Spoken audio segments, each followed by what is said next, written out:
ఈ దేశం లోపల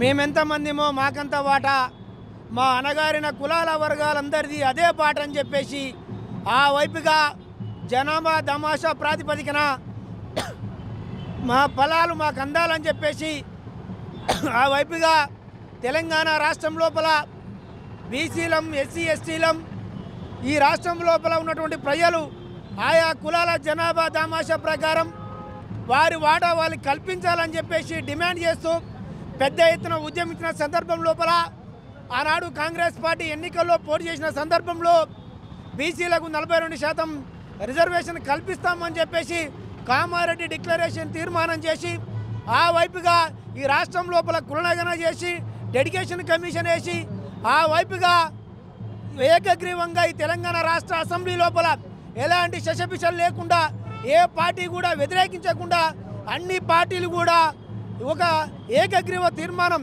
అంటే ఎలాంటి ఓటింగ్ లేకుండా ఆమోదం తెలిపినాయి. ఈ తెలంగాణ అసెంబ్లీ చేసిన ఏకగ్రీవ తీర్మానాన్ని గవర్నర్ వద్దకు పంపడం జరిగింది. తెలంగాణ రాష్ట్ర ప్రజలందరూ కూడా ఈరోజు దాని ఆమోదం తెలిపారు. కానీ ఈరోజు రాష్ట్రం లోపల ఈ తెలంగాణ రాష్ట్రం లోపల ఆధిపత్య శక్తులు, ఆధిపత్య కులాలు మా వాటా మాకు దక్కాల్సినటువంటి వాటా మేము సుమారుగా 60 నుంచి 70% జనాభా మా బీసీలో ఉంటుంది.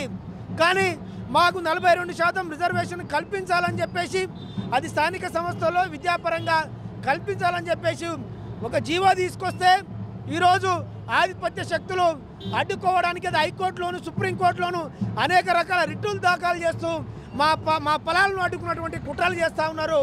కాబట్టి మేము ఒకటే హెచ్చరిక జారీ చేస్తూ ఉన్నాం. మీరు ఇదే బీజేపీ ప్రభుత్వం 2022 లోపల 103వ రాజ్యాంగ సవరణ తీసుకొచ్చి ఈబీసీ పేరుతో 10% రిజర్వేషన్లు కల్పించారు.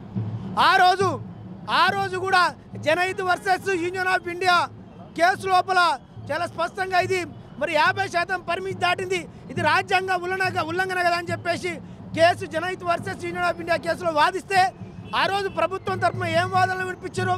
50% పరిమితి అనేది సాధారణ నియమం మాత్రమే అని చెప్పేసి బీజేపీ ప్రభుత్వం తరఫున వాదనలు వినిపించారు. ఆనాడు చంద్రచూడు సుప్రీంకోర్టు 5 సభ్యుల ధర్మాసనం ఏం చెప్పింది? ఇది రాజ్యాంగం లోపల చట్టంలో ఎక్కడ లేదు 50% పరిమితి అని చెప్పేసి, ఇది సాధారణ నియమం మాత్రమే, దీన్ని కఠినంగా పాటించాల్సిన అవసరం లేదని చెప్పింది. ఆ వైపుగా రాజ్యాంగం లోపల ఉన్నటువంటి ఎస్సీలకు 15%, ఎస్టీలకు 7.5%, బీసీలకు 27%, 49.5% రిజర్వేషను అంటే 50%. మీరన్న Indira Sahni versus union of India 50% పరిమితిని దాటి మీరు 10% అంటే మొత్తం 59.5% ఈడబ్ల్యూఎస్ పేరుతో 10% అనుభవించరు. మరి ఇక్కడ 50% పరిమితి దాటిందా దాటలేదా? ఇది రాజ్యాంగ ఉల్లంఘన కానప్పుడు మాకు 42% రిజర్వేషన్ ఇస్తే అది రాజ్యాంగ ఉల్లంఘన ఎట్లా అవుతుందని చెప్పేసి ఈ ఆధిపత్య కులాలను, ఈ ఆధిపత్య శక్తులను ప్రశ్నిస్తూ ఉన్నాం. ఈ వైపుగా అనేక రకాల కుట్రలు చేస్తూ ఉన్నారు. ఎక్కడ కూడా చట్టం లోపల 50% పరిమితి దాటొద్దని ఈ రాజ్యాంగం లోపల ఎక్కడా లేదు. అది పరిస్థితులకు అనుగుణంగా దాని రిజర్వేషన్లు పెంచుకోవచ్చు.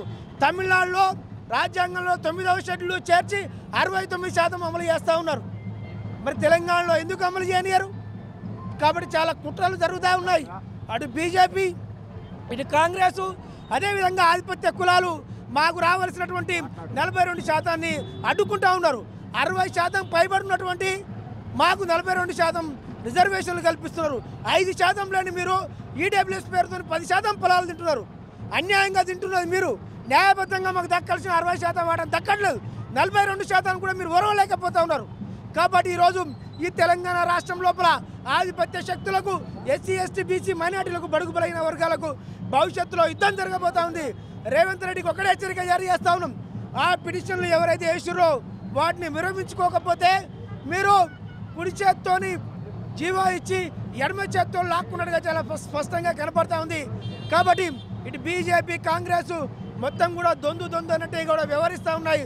మా నోటికాడి ముద్దను, మా రిజర్వేషన్లను కొల్లగొట్టేటువంటి ప్రయత్నం చేస్తూ ఉన్నారు. భవిష్యత్తులో మరింత బలమైనటువంటి ఉద్యమాలు నిర్వహించి మీకు తగినటువంటి బుద్ధి చెప్తామని చెప్పేసి చాలా స్పష్టంగా మీకు హెచ్చరికలు జారీ చేస్తాం. తెలుగులో న్యూస్ కి ఫాస్టెస్ట్ యాప్ ఇప్పుడు టోటల్లీ న్యూ అవతార్లో జస్ట్ 5 seconds లో కంప్లీట్ న్యూస్, సోషల్ మీడియాలో ట్రెండ్స్ కి one stop solution, live TV app voice search ఆప్షన్తో ఇప్పుడే డౌన్లోడ్ చేయండి లేదా అప్డేట్ అయిపోండి. యాప్ లింక్ డిస్క్రిప్షన్లో ఉంది.